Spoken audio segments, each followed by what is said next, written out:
নমস্কাৰ বন্ধু বান্ধৱীসকল, পুনৰবাৰ মোৰ ইউটিউব চেনেলৰ অন্য এটা ভিডিঅ'লৈ আপোনালোকক স্বাগতম জনাইছোঁ। আশা কৰোঁ সকলো ভালে আছে আৰু আমাৰো ভালেই। আজি আচলতে আপোনালোকক মিছা মাছ কেনেকৈ শুকুৱাই ৰাখিব পাৰি তাৰে অলপমান ভিডিঅ'ত দেখাম বুলি ভাবিছোঁ, কেনেকৈ আপোনালোকে শুকাব সহজ পদ্ধতিৰে। তেনেহ'লে বলক আজিৰ ভিডিঅ'টো এতিয়াৰ পৰা আৰম্ভ কৰোঁ। আৰু এইখিনিতে আপোনালোকক জনাওঁ যে মিছা মাছৰ বহুতো উপকাৰী গুণ আছে, তাৰে ভিতৰত কেইটামান আপোনালোকক কৈ থওঁ বুলি ভাবিলোঁ। যদি আপোনালোকৰ হাড়ৰ দুৰ্বলতা থাকে তেনেহ'লে মিছা মাছে বহুত সহায় কৰে ইয়াক মজবুত কৰি ৰখাত, আৰু চুগাৰৰ কাৰণেও বহুত ভাল হয়।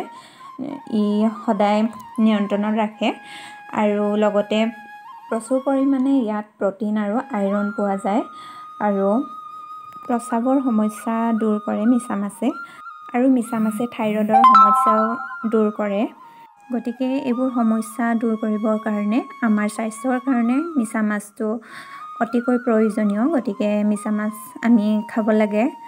কিন্তু এটা কথা মন কৰিব, অধিক মিছা মাছ সেৱন কৰিলে আমাৰ স্বাস্থ্যৰ কাৰণেও অপকাৰী হয়, বিভিন্ন সমস্যাই দেখা দিয়ে। গতিকে কম পৰিমাণে মিছা মাছটো খাব লাগে।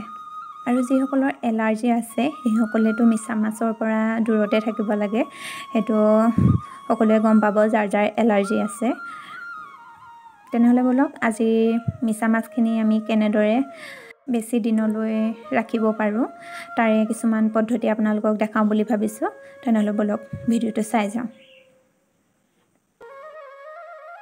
আমি আচলতে মাছ শুকুৱাবৰ কাৰণে চালনী ব্যৱহাৰ কৰোঁ, কিন্তু এইখিনি মাছ চালনী ব্যৱহাৰ কৰি আমি শুকুৱাব নোৱাৰোঁ, কাৰণ ইয়াৰে অলপমান টিপছ এটা আপোনালোকক দিওঁ বুলি ভাবিছোঁ, অতি সহজে কেনেকৈ আপোনালোকে এই মিছা মাছখিনি শুকুৱাব পাৰিব। তেনেহ'লে বলক চাই থাকোঁ ভিডিঅ'টো। আপোনালোকে ভিডিঅ'টো স্কিপ নকৰাকৈ শেষলৈকে চাই থাকক, আৰু শেষত জনাবলৈ নাপাহৰিব ভিডিঅ'টো চাই আপোনালোকৰ কেনেকুৱা লাগিল। প্ৰথমতে আমি এতিয়া মাছখিনি ভালদৰে ধুই ল'ব লাগিব, তাৰপাছত অলপমান নিয়ৰ হ'বলৈ দিব লাগিব। আৰু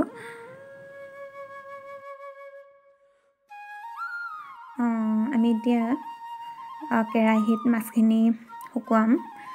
কেৰাহীখনত একো তেল দিব নালাগে, শুকানকৈ ৰাখিব, তেতিয়াহে মাছখিনি শুকুৱাব পাৰিম।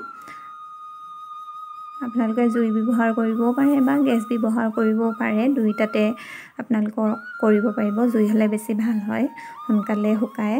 আৰু এনেদৰে গেছটো অলপ মিডিয়াম চাইজত ৰাখি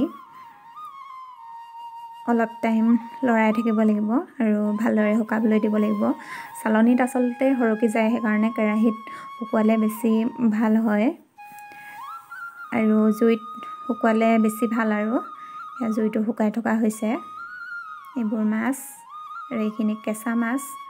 এনেদৰে এই পদ্ধতিটো আপোনালোকে কৰি চাব পাৰিব, সহজ হয়, চালনীৰ ব্যৱহাৰ নহয় আৰু লোকচানো নহয়।